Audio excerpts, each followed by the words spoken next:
let's get into how the two teams got to the last four. So Argentina, first up, they've had a very, very interesting journey up until the semis. We'll talk about the Croatia a little later.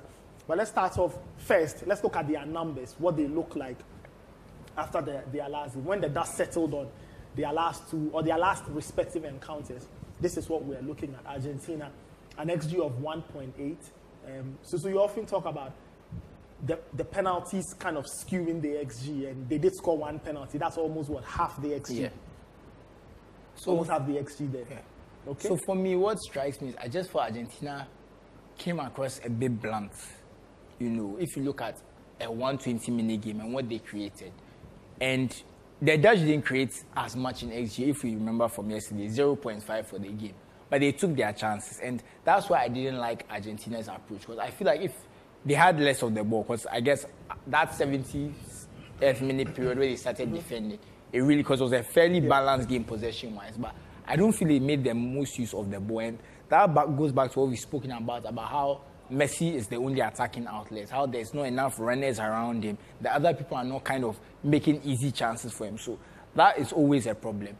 And I even saw an interesting stat about how the game that Messi had the least touches in the World Cup, if he's played 70-plus minutes, was their last game against Croatia. So it seemed in that game, for whatever reason, he just wasn't as able to get involved as he usually does because of something Croatia did. It looks like I have to go back and watch that game. I saw that stat this morning, so I kind of have to now go back and see what exactly they did. But it just goes to show that it's the Messi show. And even though it's working, they are getting the results. You have to ask yourself, what happens that day when Messi doesn't turn up? I see. What's going to happen? And that's always been my concern. Luckily for Argentina, it's a 7-game tournament. If he can sustain his form for 8 games, Messi can play 8 games and carry the team for 8 games. It's not beyond the realm of possibility. But the problem is, every game you are continuing to lean on him. When it doesn't happen for him, there's a possibility where that it might just not work around. I think the Croatians have a better team kind of setup. They have a very strong midfield. We know that Perisic is one of the most dangerous players in the competition. He's done a lot of good work. So there's a lot of interesting things to like about this matchup. But I always say, if you have Lionel Messi, you always have a chance. It doesn't matter who you are. So you can always rely on him, but one day is not going to work. But when I look at everything on paper, and what has been actually very surprising, we'll go into it a bit later, is how good the Argentine defense has been. Okay. In fact, it will be surprising to know they've only conceded 6 shots on target the whole tournament. 6 shots on target. The whole tournament. Translating to how many goals?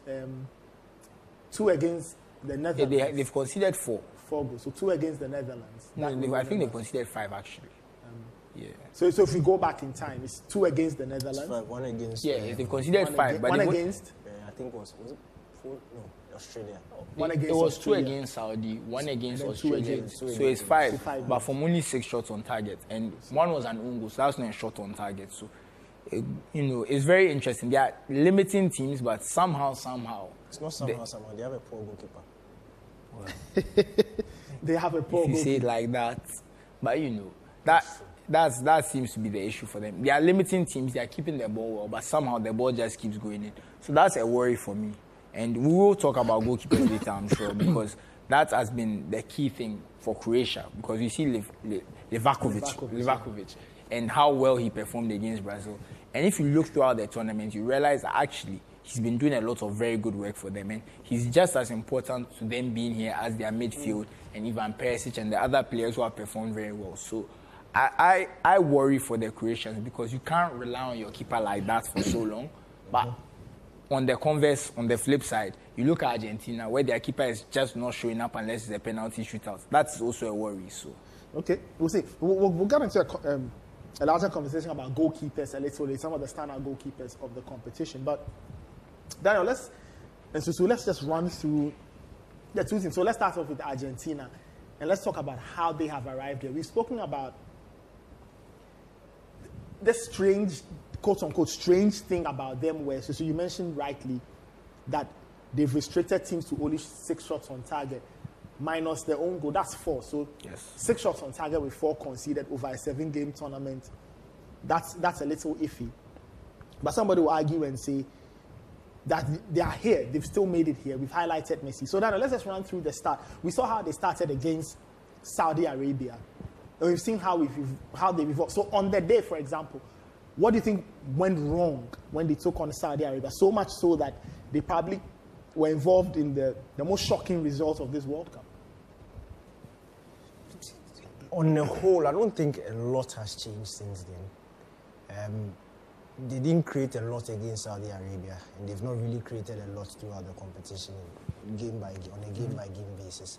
Saudi Arabia took their opportunities. There were shots that were not necessarily would be termed as big chances, but they were able to put the ball in the back of the net. And I'll put that down to Emi Martinez, especially the first goal that he conceded. But since then, I think we've seen a recurring theme. The thing is, most of the teams that they face have struggled to create opportunities. And they've not been the most potent force going forward. Mexico were very blunt in the competition. You saw Poland also very blunt in the competition. Australia themselves were not as potent going forward. And in the last game against the Netherlands, that's where you expected. Even the Netherlands, if you look at them statistically, they've been really squeezing a lot of value. There was a game against USA where they actually showed chances that they were a very potent force going for him. But aside that, they've not really done much. But again, it's about efficiency. And in as much as you may term it as a good defensive record to have, it scares me. Because what you are telling me is that your opposition doesn't really need to work your goalkeeper to get a result. If you are conceding just, 6 shots on target the entire competition, you've conceded 4 goals. That's a problem. That's a problem because, again, you are facing a team that has shown their efficiency throughout the competition. The Croats, they don't reach the final thing. In fact, when it comes to shots... Even the goal he was talking about, I understand what you mean. It was a very bad goal to concede. But when we are facing a Croatian side that is not termed as a very attacking team, but they are extremely efficient and they have players who know where the back of the net is and they can score goals. So yes, you might be doing your job. The defense might be doing their job in warding them off and not allowing them to create a lot. But if you have a goalkeeper that is conceding very few shots that come his way, then that is a problem for me. Argentina themselves also need to think about their creativity because this Croatian team defensively are resolute. It was against Brazil. I think in the game against Brazil, that's where they faced the most attacking team they have faced in this competition. Even against Belgium, they showed that there were some iffy moments. Had Lukaku taken those opportunities, and those were not Livakovic moments. Iffy moments. The whole time Lukaku was on the pitch, they were outplayed. Yeah, Any other day, you lose that game 3-0. And under serious pressure. And again, it wasn't a Livakovic show. It was Lukaku unable to put the ball in the back of the net. So it's one of those things. But I just feel like Argentina have that edge again because of how gassed I think the Croats are. You can't do back-to-back extra times, and it will take a toll on you. And we saw it in the Brazil game in extra time. They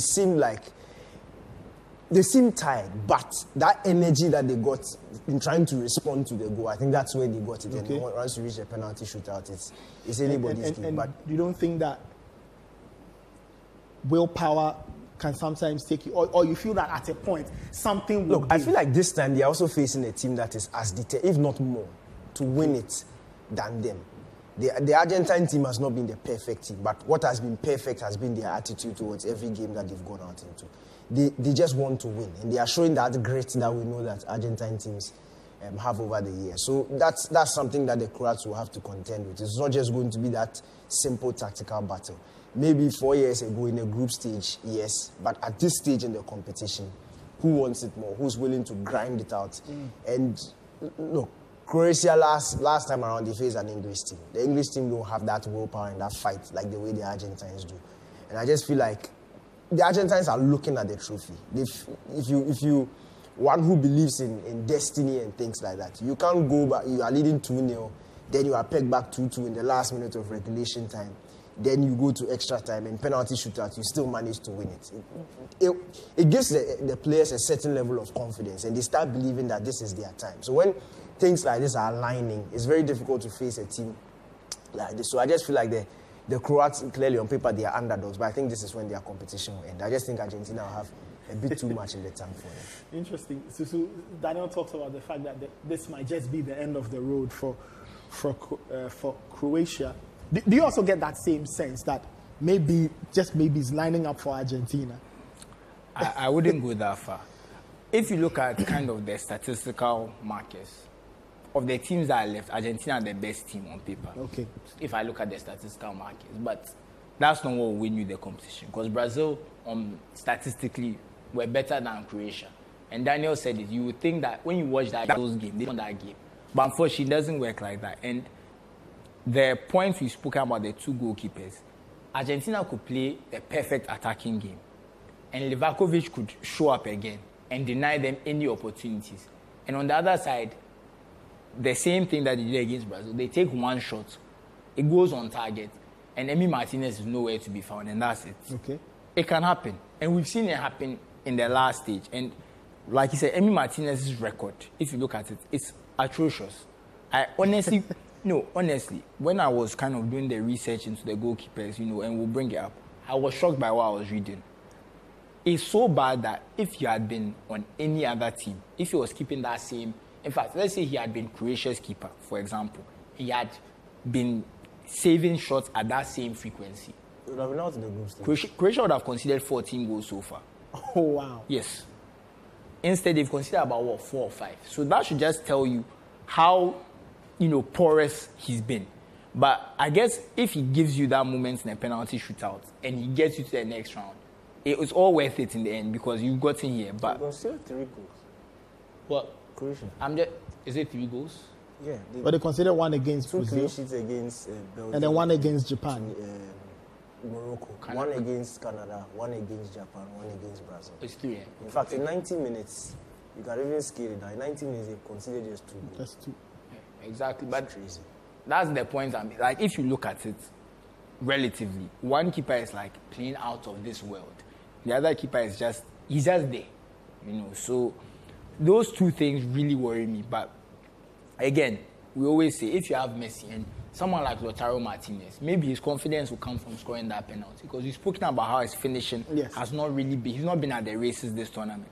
This might be the moment where his tournament comes alive. This might be the moment where his skill and his finishing, he moves from that cold zone to that hot zone after that penalty, and he might take the game for them. So there's all these variables you're looking at. And when you look at the weapons the Argentines have comparatively to the weapons the Croatians have, the Croatians are putting their best foot forward almost every game. In the way that the Argentines have a few more weapons on their bench, they can change things up. They have some interesting players we've not seen much of. So those things are why. And then you add the fatigue. Can you imagine the kind of mileage that Brozovic, Kovacic, and Modric have, the miles they've run this tournament?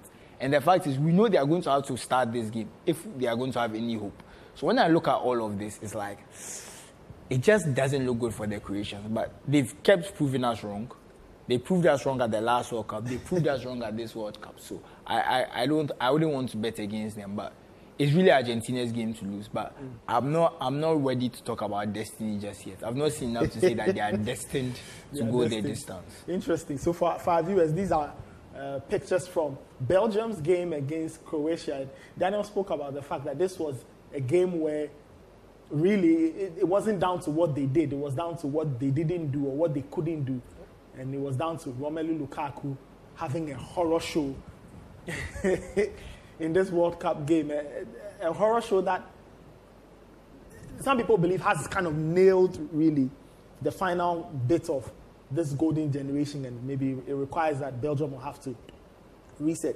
Then also, when you look at this encounter, does it give you any inkling that this could potentially repeat itself where Croatia are so cut open, the opponent has their way, but maybe because there's Lionel Messi, he won't be missing like Romelu?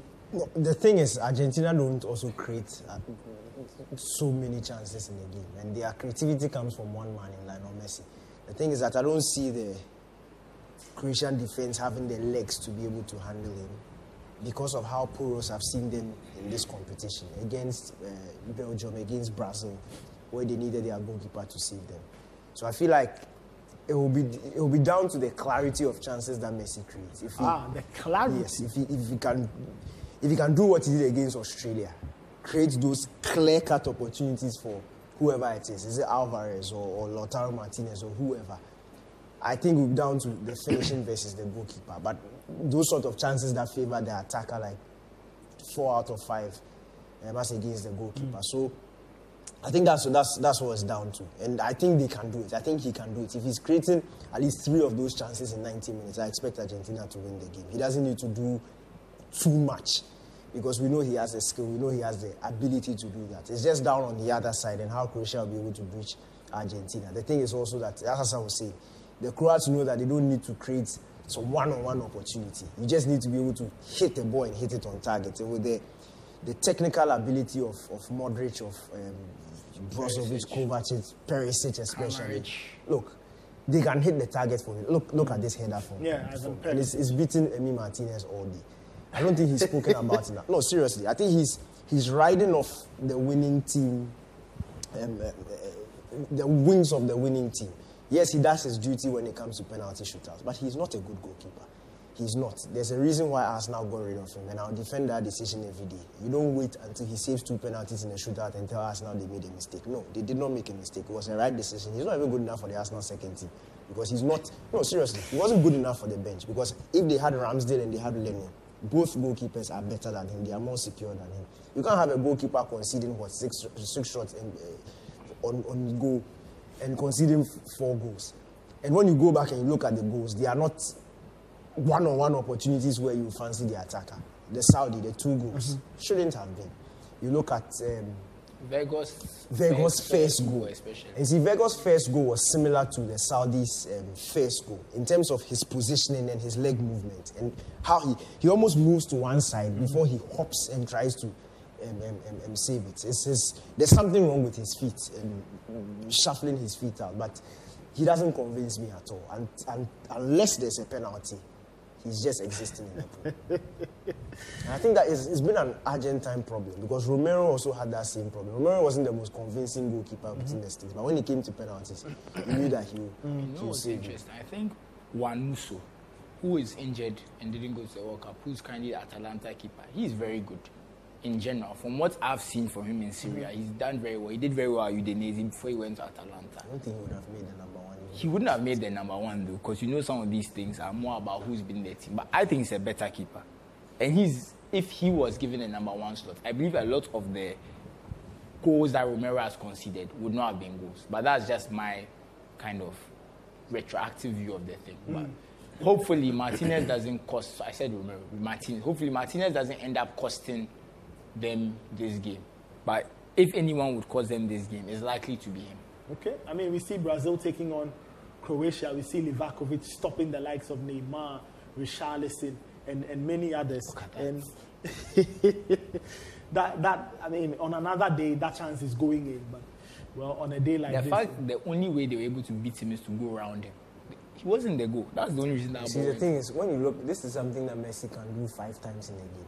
This touch and move and touch and move. He has this ability to do. In as much as you see a lot of bodies behind the ball, the Croats don't do a lot of... Their defending is not convincing for me. Okay. Because even in the Belgian game, you could see there were a lot of bodies in the box, but they just couldn't match them. He was still getting space. The movement and the quick passing from the Belgians was doing them. But you see, this goal like this, Emi Martinez is not saving that. If Alisson can save it, how can you? I mean, this will beat a lot of goalkeepers. Because, I mean, it takes a deflection. And even before Alisson Becker reacts, you know, he has to judge where the ball is going first and then make a reaction. And I feel that split second allows, you know, the ball to spin further away from you. We see Livakovic again saving from Casemiro. I don't even know whether Casemiro would have scored that or not, but we see Livakovic, Susu's very good friend, saving a spot kick there. So if it comes down to the penalty shootout, guys, it will be a huge war between the 2 goalkeepers. Both teams will rely a lot on their goalies to save them in the shootout. Reminds me of Euro 2012, Italy versus Spain. It was Casillas against Buffon. It was save and let me save. It's very interesting penalty shootout, but one of the best I've watched. Yeah. I think Casillas saved twice and Buffon saved was 3-2, something like that. That was a very intense I think the one that Fabregas scored. Yeah, Fabregas scored. That must have been maybe the Portugal one. No. It happened in 2012. They faced 2 penalty shootouts. Yeah, but I'm saying Italy didn't face Spain in a penalty shootout. Yes. No, Euro 2008. It was 2008. 2008. Fabregas scored the winning kick. Fabregas scored the winning kick that day. Eventually led Spain to win. We'll get into, we'll try and break each team down, and then we'll maybe look at some of the key players, what they present. But if, for example, if you had a chance, let me ask this way. In terms of preps for this game, just a quick note on the mental side of things. How do you think either side will mentally get ready for this? Knowing, Argentina, wave of expectation, they know that they and France are on opposite sides of the draw. They could say, or they can sense it is their time to win a World Cup.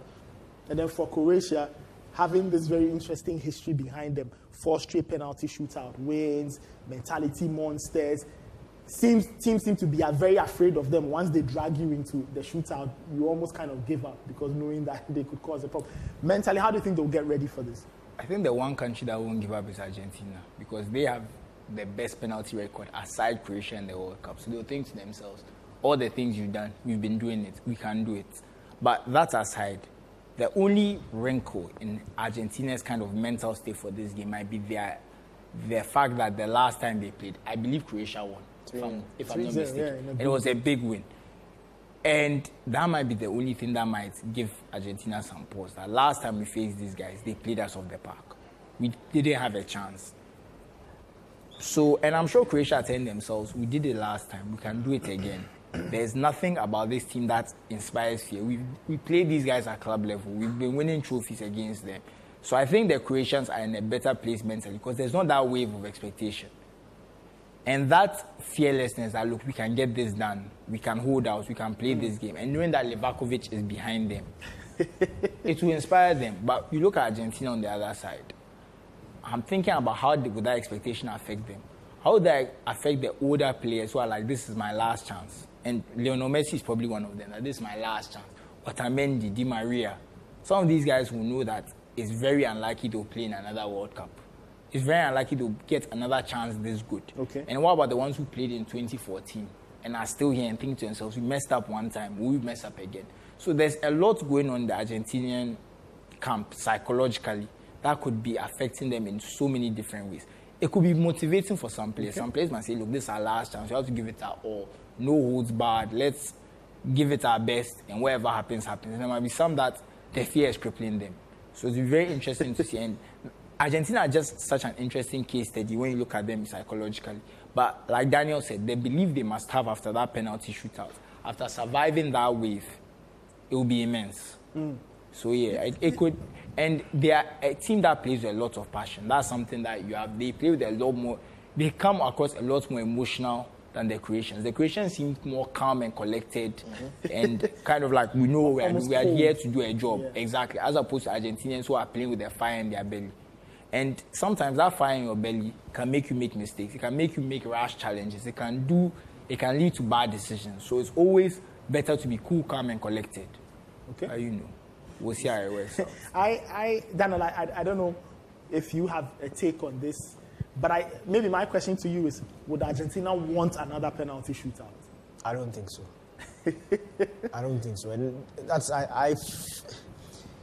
Croatia have done a magnificent job, but I just feel like Argentina have what it takes to finish them off. Yeah, in 90 minutes. And I'm saying that based on what I saw in the previous game between Argentina and the Netherlands.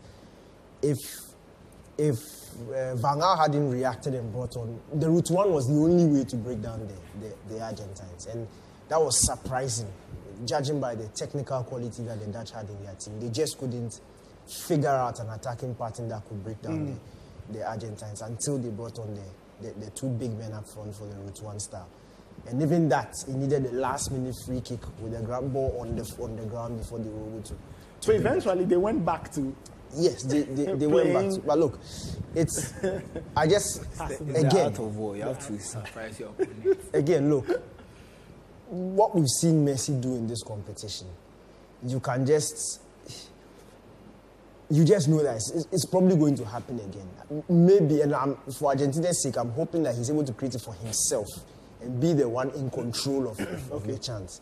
Because if what happened against Australia happens again when he's passing it or giving it to teammates, who are unable to put the ball in the back of the net, then it becomes a problem. But if he's the one in control of not penalty spot, but in open play and creating the chances for himself. Look, I just feel like Livakovic is good, but he hasn't met Messi. But even the penalties, if you notice, Messi has changed his penalty runner. After he missed the one against Poland, he started to doing something a bit more similar to what Neymar He did that against Saudi Arabia, scored. Then he decided to change. And I think, frankly speaking, I think he did that because of who was in the pool, in Szczesny. Because Szczesny has a very good penalty record and has a history. So you don't want to... when you do that, he's not going to sit and wait for you. Where he's not that reaction sort of thing. So I think it's based on the goalkeeper. We may see it happen again. If he changes against Livakovic, he's dead. Okay, all right. We'll take a short break. This is the World Cup Daily on Citi TV. When we come back, we'll talk more about this game. It's the first semi-final, Argentina versus Croatia, happening later today at 7 p.m. Show proudly brought to you by One Expert and by Electroland. We'll be right back. Don't go anywhere. Welcome back. This is the World Cup Daily Show on Citi TV. My name is Nathan Kwame. I'm here with Daniel Cranting and Susu Graham. Show proudly brought to us by One Expert and by Electroland. Let me bring in Yao Ejie-Mensah. He's been scouring through the social media world to bring us some of the most interesting thoughts and comments on the World Cup. Yao, how are you doing? Hello there, Nathan. I'm doing fine. Great. Nice to have you here. So what are people saying in the world of social media? Today is the first semi-final day of the World Cup, and what are people's thoughts? Oh, yes, they are sharing their thoughts on the big game that we have tonight at 7 p.m. Between Argentina and Croatia. A lot of people are bringing about their permutations. A lot of people are talking about their predictions. A lot of people are pretty much sharing their thoughts and having a good conversation, having a good time ahead of the game, because as you know, this is the business end of the tournament, and we are likely to have a lot of emotions running very high. And so let's jump right into the social messages. And at ESPN FC, they tweet, Croatia have never lost a World Cup penalty shootout. And so they give a little bit of a rundown on Croatia's exploits when it comes to the penalty shootout in the World Cup. So versus Russia, they beat Russia in the 2018 World Cup edition. Then we've already seen their exploits in this year's edition. And so at _Cranton, I don't know if is that not you? Daniel Cranton. No, that's not. He tweets, today is the day the Lord has made. We will rejoice and be glad. Argentina will be going home. I trust Croatia to retire Messi. And so clearly he's rooting for Croatia win over Argentina tonight. And at _Winter, he tweets straight away a prediction for tonight's game. He tweets Argentina 3 versus Croatia 1. And so he's rooting for Argentina to win tonight's game against Croatia. And at Kula1087 tweets, we didn't underestimate anyone. We didn't insult or disrespect anyone. We didn't consider anyone weaker than us. We didn't humiliate anyone. When victorious, we comforted and pulled up those who we just eliminated. That's my Croatia. That's us Croats. So clearly, that's a Croat in the tweeting about Croatia's exploits in the 2022 FIFA World Cup. And you know, other nations also, they protested, like Germany, and we've seen them get eliminated in the group phase. But Croatia, they did things the right way. They stuck to football, and now they've been able to move all the way to the semi-finals. And at 433 tweets, in 2006, Argentina faced Croatia in a friendly. Luka Modric made his debut for Croatia. Lionel Messi scored his first goal for Argentina. Years later, they meet in the World Cup semi-finals. And so that's a little bit of a time capsule capture in there. And at Alimo_Philip tweets, no matter what happens, the 2022 FIFA World Cup will be historic. Morocco may give Africa its first World Cup. France may be the first team in 60 years to retain the World Cup. Messi may win his first World Cup with Argentina. Croatia may win their first World Cup. And so, like I rightly put it, some permutations in there coming from a football enthusiast in there with a Twitter handle at Alimo_Philip. And at Sport Bible tweets, when Luka Modric was 6, his grandfather was shot dead. His family became refugees in a war zone. He grew up to the sound of grenades exploding. Coaches said he was too weak and too shy to play football. Luka Modric led Croatia to its first ever World Cup final, won the Ballon d'Or, 5 Champions League titles with Real Madrid, and many more trophies. Now, He has led Croatia to the semi-finals of the World Cup in 2022 at the age of 37. What an inspirational story. So that's a little bit of a background check on Luka Modric, the captain of Croatia. And so at Sports Bible tweet, Croatia, population 3.9 million, World Cup final 2018, World Cup semi-final 2022, take a bow. Yes, indeed, we are taking a bow for Croatia. That's it for the social media messages for this segment. And so, Nathan, I'll hand it back to you and the guys to chew over this one. All right, thank you so much. Interesting backstories. Luka Modric experiencing all kinds of challenges. At age 37, he's gunning for his second straight World Cup appearance, a final appearance. The Croats have never lost a World Cup. Personally, if you ask me, I think the last one was won based on sheer reputation. I could be wrong. I'm sure we're terrified of No, the I think they got off to the wrong start once they put Rodrigo there. And that it was that there. destroyed If everything. they had scored the first one, I believe would have seen a better. He might have even been more confident if he had come later on to play a penalty if they had scored the first one. But I felt it was a lot of pressure for Rodrigo. But it also shows the temperament of the young man to go forward and want to play that first penalty. So congratulations to him. Great. Dano, one of the tweets said, whatever happens, we'll have a first. Either Messi's first World Cup. That's not history. But Messi's first World Cup is history. Wouldn't it be Di Maria's first and Otamendi's first too? But you get what they mean. I don't get it. Narratives. I don't get it. That's Africa's first, Croatia's first. So whatever happens, France Africa's first since possible first. to do back-to-back. So Argentina Croatia's first since first. 86. That's all. So Argentina's So first if you had is seen first since 86, you would have liked that one. yeah, that makes more sense. That makes more sense. Isn't it Emi Martinez's first? Isn't it Scaloni's first as a manager? For everybody in that team, that will be their first. That will be their first. And then, like we said, France, first country to retain in 60 years. It's very interesting how things have just contrived to get to this point where whatever happens, there's a bit of history to be made.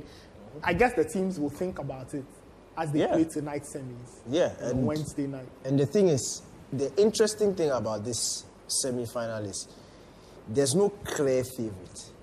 In 2018, France, the strength of the French team put them on top as against the rest of the 4 teams in the semi-final. This time around, every team is beatable. And what we've seen throughout the competition has shown that there are clear strengths and there are clear weaknesses in every team. So that's what makes it interesting. You can't really tell who is going to make the final. And even at the final, you can't really tell who is going to win. Morocco have their strengths in their defense. We all know that. France have their strengths in Giroud and Griezmann and Mbappe. The Argentines, they have Messi. And who do the Croats have? They have Livakovic. They have in their midfield. Let's give them Talk about, I think their midfield has been solid. Leads us Brozovic and Kovacic, they've been solid. Okay. Very, very good. You see.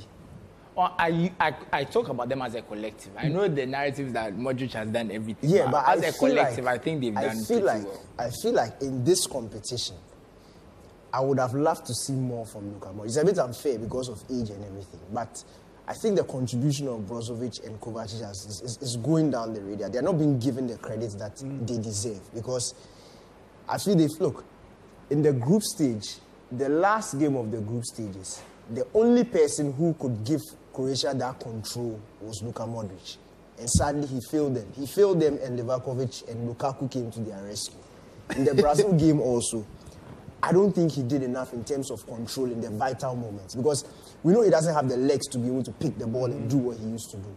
But in dictating the tempo of the game, applying that pressure when it's necessary, he can do that. Okay. And I don't think he's done that. But again, it's similar to what happened in 2018. He was exceptional in the group stages, but in the knockout rounds, there was one time it was Mandzukic, there was one time it was Perisic, there was one time it was Rakitic, and everybody did their bit. And exactly, that's why it's teamwork. So I think when we come down to giving credit, I think we also need to recognize everybody who's putting it, instead of looking at or identifying the star player in the team and then attributing the success of the team to that person. You mentioned star players. Now, behind us is a very interesting graphic, really, of Messi and where he's done some of his work in this World Cup, where he's received his passes. And in that zone that says 13%, 11% through the middle, you can tell that really that's what his current condition allows him to do. Receive the ball in those areas and then see what he can do. And this is what bothers me about Argentina. That Messi is receiving the ball just as much in the middle third as the final third, if not more in the middle third. And that's what we've been talking about. Look at the penalty box zone. That's the 0.6, 0.9, 0.6. So 1%, 2%. So he's only receiving 4% of his passes in the penalty area. That's where I feel his teammates are letting him down, because he's the best goal scorer on their team. You would think that they would be trying to get him the ball closer to the goal, let other people do a bit of the bringing the ball to the box, rather than him having to, be the one. Because if he's receiving it just outside the box in that midfield zone, it shows that he's more of the progressor than the finisher. And that's one of the things that disappointed me about the Argentina team. As I thought about, and as I think about this Argentina team, even at every time, my mind comes back to that point. And I agree with you on the fact that why is he not receiving the ball more in those areas very close to goal? But then I kind of find the answer almost immediately when I look at their setup. Do you think it's a mistake playing Alvarez, and Lautaro and having Messi play behind them? Or you feel that Messi needs to have somebody else with him leading the attack? No, he definitely can't lead the line in that way to make those runs, to stretch a defense. He doesn't have that physicality to pin defenders back. So it kind of makes sense for him to play off someone. But I also believe that he's also himself dropping a bit too deep. I think the midfielders behind him are also not, they are not moving the ball enough so he can have a bit more, you can see the ball a bit more in the box. What do you think? I can understand. Is it the profile of midfielders Argentina have in this competition? I really don't know what it is, because they've changed their midfield very regularly. But for me, the 13% being the highest where it is okay. I think what I would like is maybe if some of that 11% behind maybe was closer to 6 or 7. And that 7 or 6 behind it was like 3 or 4. And a few of those touches were pushed into the box. That's just how I feel he'd be a bit more effective. For me, I don't really have a problem with this. If he's receiving the ball there. Yeah, because I think for your average number 10, this is what that's where he gets. Yeah, Messi has the ability to drop deep. And you see, the thing about him is that he's a very calculated mover. He doesn't just do things for doing sake. And even when he's received the ball in those areas, he has the ability to drive. And you see, because of the distance, he doesn't really need to cover a lot of distance when he's driving. If you are driving from the center circle into the edge of the D and delivering a pass, that is fine. If you are, I like the fact that he's not dropping wide too much. You see that, yes, maybe on the right-hand side, it's a bit 8%, but he's not making too much movement off the right. It means that most of his impact is coming in the central areas, which are the danger areas. When it comes to, if you look at the Holland goal, he sort of received the ball from the 5.6, 11% side and then drifted into the middle. And that is where he's most dangerous. If it's just spread out. And again, you also need to acknowledge the fact that this Argentine team is not a team that springs forth attacks almost every minute. So it needs to be calculated. And for him, he's not wasting too much energy in what he's doing. And he's giving them the benefits that he's giving them also. So for me, I don't really have a problem. Daniel is right. Don't get me wrong. It's fine how it is. I'm just saying how it could be better. That's just all I feel like if he was receiving the ball a bit more in the box, he could be even more decisive than he's been so far. Okay, so I agree with you in that sense that if Messi is getting the ball in the penalty area or close to goal, he's more dangerous. So how can Argentina rectify that problem? It has to be the midfielders behind them. The midfielders behind them need to do a bit more progress in the ball. It's not enough to keep it circulating. You have to also be able to maybe pick the ball, beat a man, move forward a bit into that kind of number 10, so maybe lay it off to someone. So if maybe you lay it off to Messi and he hits that 1-2 Lautaro or Alvarez and he's free in the box, you've helped him, because if he's now the one who has to kind of progresses before playing that 1-2, you're kind of, he's using a bit less energy trying to move the ball forward and a bit more energy trying to break into the box. That's the only thing. And I feel like at his age, with the finishing ability he has, you want to maximize that. It's not that he's not an incredible number 10 dropping deep and doing those type of things. Don't get me wrong, he is. But he's also your best goal scorer. So you want to lean on that in this situation because, again, the energy is limited. If this was Messi in 2012 and this was happening, I would trust his ability more that, okay, even if this is happening, even if he picks up the ball 30 yards from when he decides to start running, he can end up in the box 6 times out of 10. So for me, it's not a problem. But now, if he's picking the ball in the center circle and he runs, he will end up in the box maybe once out of 10 if he's lucky. So that's why I'm just saying, because of he's using shorter and shorter bursts of energy to maximize that, you want to get him in the box more. And the fact that he's in the box means that even the defense kind of will bend around him. Because even the go against the Netherlands, you realize that everyone was kind of focused around him. So the defense was kind of bending around. It was like almost like it was gravity. Let's put it that way. There was a certain gravity about him having the ball that was pulling. So as he was drifting left, the whole defense was drifting to their right. And that's why Molina's cutting inside and the reverse pass was so effective because everyone was drifting that side and it was opening up a bit of space for Molina to get closer to goal. If Messi doesn't drift left and he makes that same pass, Molina is farther wide and he's not as close to goal. He can't be as effective. So that's the type of thing I'm talking about. Now imagine if he gets that ball maybe 10 yards closer to goal. He has more options because now not only can he still make a killer pass, he can also shoot and he can know that he can hit the target and make some. If he's closer to goal, those through balls would not be as frequent. If he's closer to goal, then it means he has to take a shot. Yeah. Exactly. And I just feel like, for me, it makes more sense because of the role he's been given in the team. Trust me, if the forwards in Argentina were prolific in Alvarez and Lautaro, we have no problem. We wouldn't be having this discussion at all. If they just elevate their level a bit, nobody will be having discussion. I think as a creator, he's doing that. He's probably creating the most chances in this competition. Yeah, I mean, and that's even what we're talking about. I think part of it was that basically, then that's what it goes back to the point. The same way you said that you don't want the chances to be falling to other players because you'd rather it was falling to him as their best finisher. If we had a case where Lautaro was maybe 80 or even 90%, not even 90, 80% of the finisher Messi was, I don't think I'd have a problem with Messi playing the way he plays. But knowing that Lautaro, you don't know which Lautaro will turn up. And Alvarez, he's a solid finisher, but he has his moments. And he's not yet at that level. I think Alvarez will probably get better as he progresses. He's about 22, 23 now. So there's still time for him to get better. We've seen some of our other strikers at 22, 23. They were not at the level he is right now. So there's a lot of room to go. Like, it happens. But as they are not there now, you have to be relying on Messi to be hitting more chances. Because right now, I believe he's their top scorer. He's probably their top assist guy as well. Sure. So he's carrying the team on his back. But knowing that the other finishers are not at that level, I prefer him to just keep scoring. Okay. I prefer him as a goal scorer when there's no other finishers. When he was playing with Suarez and you knew Suarez was at his best, him as a creator was okay. You could live with it because you knew that Suarez... PSG, he has Mbappe in front of him. So that makes perfect. He doesn't have to stress too much. But on the flip side, now that we've seen the zones in which Messi can be very dangerous, do the Croats have a response in them to deal with that kind of thing? Because clearly, Messi will get into those positions.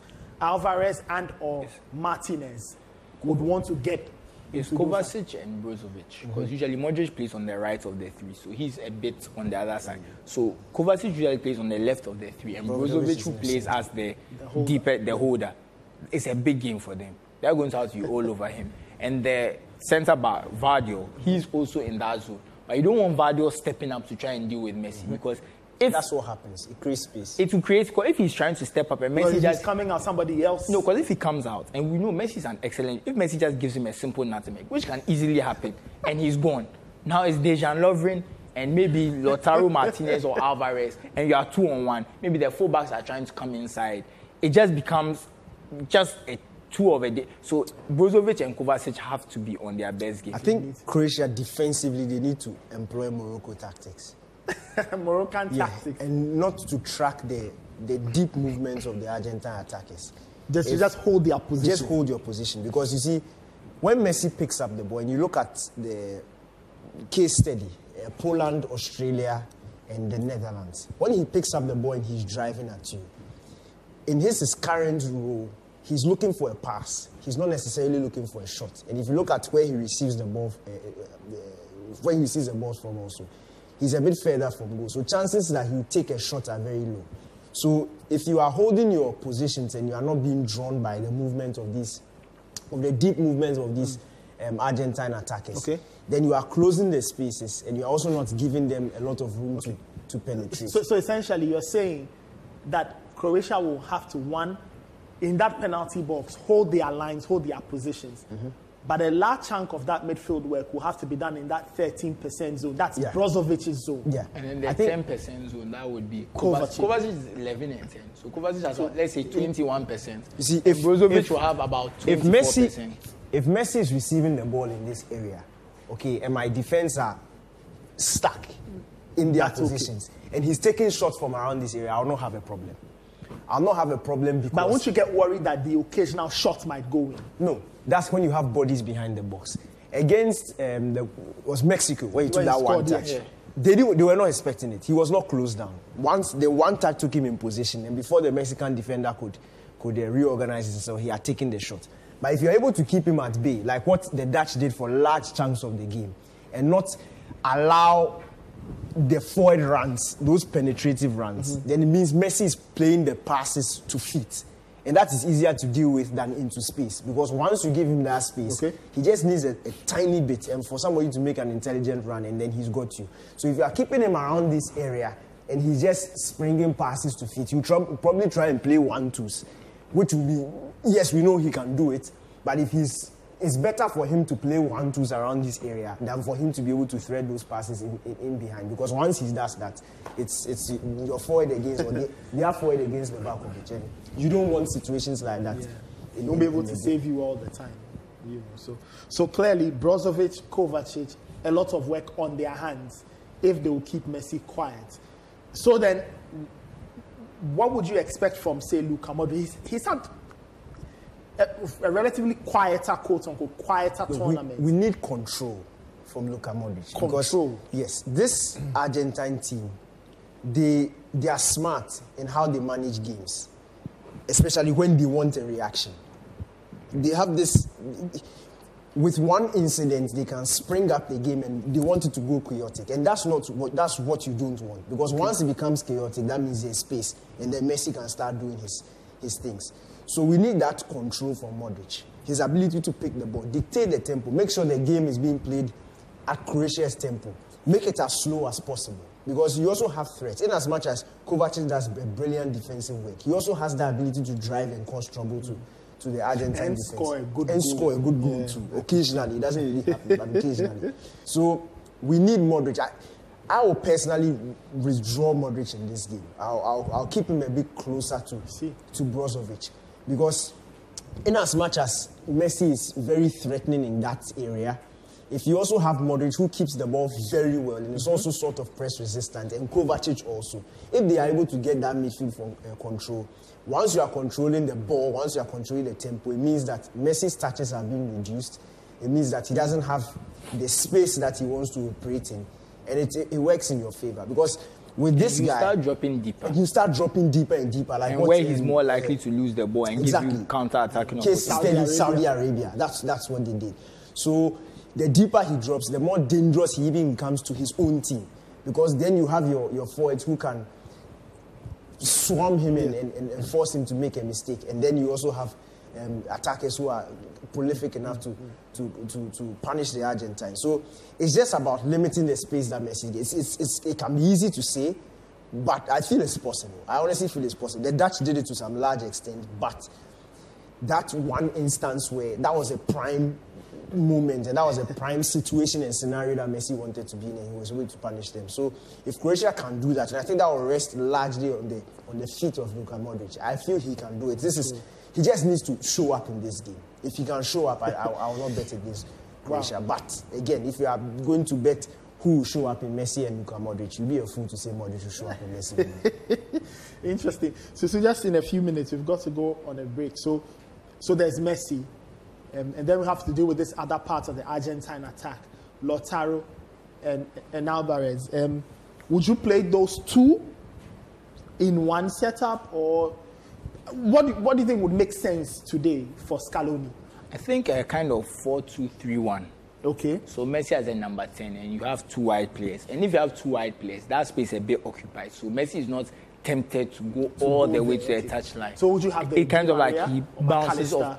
It really doesn't matter. It depends on how he wants them to attack their space. But as long as there's 2 wide players who Messi can kind of bounce off, and is not tempted to now there's all this green grass, so let me go out wide. No, so he kind of bounces off them and will push forward. But I would start with Lautaro. I think I think that penalty have given him a lot of confidence. He took it very well. You saw the way he ran up, very confident, very well his penalty. I think he has a lot of confidence. I believe he's a better player than Alvarez generally. But like I said, because his finishing is tricky, you don't know which Lautaro will turn up. But I believe maybe that confidence from that penalty means that the killer Lautaro will turn up. The killer Lautaro. Let's call him Lautaro Prime. Lautaro Prime. It's interesting you mentioned that, and I think you highlighted it. Daniel also did. The best we've seen of Lautaro is when he has a partner right close to him, somebody he can play off. Look at him at Inter Milan playing with Lukaku. Mm-hmm. That's a dream. It's a dream. The Lula. That's what they call it. But which means that, so if Argentina go with that alone and this Lautaro up top, it means that Messi would have to provide that support. And I don't. Or you go with Alvarez. I prefer Alvarez. Up top. No, you see, the energy that Lautaro provides, that skill, hold up play. Alvarez can, if Lautaro is giving 100%, Alvarez can give you like 75, 80% of that. But when it comes to finishing, the 40% Lautaro will give you, Alvarez can give you 70%. So what you want Lautaro to do, Alvarez can do it for you. He can give you decent or even good. But when it comes to finishing, and I think in this Argentine team, it's the finishing that is lacking. If Messi is not the one on the ball, then everybody else has a problem. So if Alvarez is the one who is there, look, I understand what you're saying, but like I said, Lautaro's finishing can be 40, or it can be 80, or it can be 90. I don't like a guess game. I like consistency. You like consistency. Yeah, so I understand where Daniel is coming from, but like I said, I think today is his day. I think the confidence is flowing through his veins. Today's Lautaro's day. All right, you're still watching the World Cup Daily on Citi TV. We'll take another break. When we come back, a few more thoughts on Croatia versus Argentina. And then a little later, if we have time, we'll talk about goalkeepers. They have also been quite prominent in this competition. We'll highlight a few and see what they've been doing right and possibly guess who can win the goalkeeper of the tournament award. We'll be right back. Don't go anywhere. Welcome back. This is the World Cup Daily Show on Citi TV. I'm here with Daniel Cranting and Susu Graham. Guys, let's talk about Croatia. Speaking about the Argentine attack, the possible permutations. You know, in previous World Cups, you'd have like your star Croatian guy, Davor Šuker and Mario Mandzukic. You've not seen this standout Croatian forward, but they are here. We have. Ivan Perisic has been. I think I'm talking about like your number 9 type. Okay, the number 9 they don't have. No, they don't have one. But Perisic is doing it because it's like nearly every goal he's there. If he's not, he didn't assist the. Yeah, he did. I mean, if there's a goal for Croatia, he's there. He's there. So, and he's the main man. Oh yeah. How can he hurt Argentina tonight? Look, Argentina right now, I don't think they are particularly strong in their full-back positions, if I'm not mistaken. Who do you think? Molina and Acuna Matata. Then Acuna is suspended. Montiel is also suspended. So that's trouble. So Molina will start, and who will start at left back? Who's their backup left back? Tagliafico. Yeah, Nicolas. So it'll be my money is on Perisic any day. I wish Acuna started. Because Perisic, you know, as I always say, he's two-footedness. He goes right, he goes left. You don't know what to do. He can get you any side. If he goes left and he decides to shoot, and we saw that most of his goals have been with his left. If he shoots across with his left, he's deadly. He cuts himself with his right, he can curl it in. He's on his left, he can cross. We've seen him whip the ball in with it. Look, it doesn't matter. Once he's at that kind of corner of the box, and he's doing his step overs, and he's moving his body, and he's deciding which side to go, he doesn't even need to decide. You commit to one side, you go to where the side is open, and because he can use either foot, he will put the ball in how he needs to put it in. So he's going to be he's always a danger man. And when you look at a team that doesn't have particularly strong fullbacks and they are facing him, it's always a problem. And I like Molina, but the best games I've seen from Molina, he's been playing more as a right wing back rather than a right back. So if he's going to have to play as a traditional right back and be more defensive and have to deal with Perisic's threats, I don't know if that's possible. Interesting. But Argentina did play a 3-5-2 in the last game, if I wasn't mistaken. If I'm not mistaken. Yeah, he matched it. Yes. So they might do that again, and that might be the best way to cover for Molina and Tagliafico not being the best of fullbacks. I forgot that two fullbacks were suspended. But when you play like that, and your fullbacks are running, your wingbacks are running up and down the whole game. What happens in the 60th, 70th minute when they are tired? Who comes on for them? How do you see change them the game? switching both all through the tournament? Yeah. How do you kind of account for that? And if it goes to extra time, can they do 120 minutes? It will be very difficult. So those are the issues for Scaloni right now, having to deal with those two suspensions with Montiel and Acuna. Interesting. Dana, so we highlighted Perisic. Who else should we look at? Because if Perisic is going wide and he's crossing the ball, clearly there should be bodies in there handling those crosses. Mm-hmm. But again, he was on the end of one of those crosses from. So it's not like he's the only one who can. Brilliant header. It's not like he's the only one. Felt like a shot. I think that their right back he's not suspended. No. I don't believe Croatia has any suspensions. They have a full squad. So he's another danger area. And that performance against Brazil was brilliant. Defensively, he was able to keep Vinicius Junior quiet. Even Rodrigo, when he came on, was a bit quiet. And then going forward also, he was devastating on the attack and giving them a lot of problems. And that is where I feel the trouble is. Because if I Dalic, I'll pin Tagliafico, possibly. Perisic on that side also to overload. Because Tagliafico defensively, first of all, he's not that quick. And defensively, he's a bit suspect. So if I have the right back end Perisic coming at him, Perisic can cut onto his left foot if he wants to shoot. He can do anything he wants. It might even help them if they move Perisic to that side when you play a more defensive player at left wing as well. Because if you notice, to pin Palace Vinicius Junior back, Pasalic started at right wing. That was part of their plan. So if you are thinking that Messi is going to be overloading the right side and Kovacic will have to be dropping even deeper, you might want a more midfield type player who can also kind of drop into the midfield zone if he needs to cover for Kovacic dropping deeper and that kind of stuff. So that's some of the considerations to kind of crowd that zone and make it a bit more difficult for Messi to receive the ball and to also drive at the defense if there's too many bodies in front of him. And you see, just to take something out of the Saudis playbook, because of the high line, the concentration area in the playing part of the field was very intense. That's why Messi struggled to some extent in that game, because he had very little room to operate. And anytime, even when he had this opportunity to pick a pass, they were offside. So it becomes very difficult. That's why crowding the space in which he operates is very important. If you are going to keep a low block, that may work because it might limit the passes that he's able to do. I don't think it would be wise for Dalic to set up his team. I don't think a high line will work because Livakovic is not much of a sweeper. Sweeper keeper. And secondly, what? There's Lovren. Against is Vardio. He had decent pace, but if Alvarez has a head start, he's finished. And you see, the thing about it, the passes that Alvarez will be receiving will be top, elite, God-sent passes. It's not those things that he needs to do much. Look, even Molina is finishing off that chance from Messi because it was that good.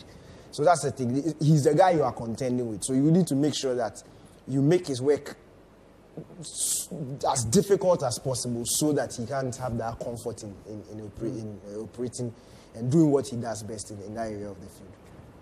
Another thing about this game is if Argentina to win, I don't think early goals will help them.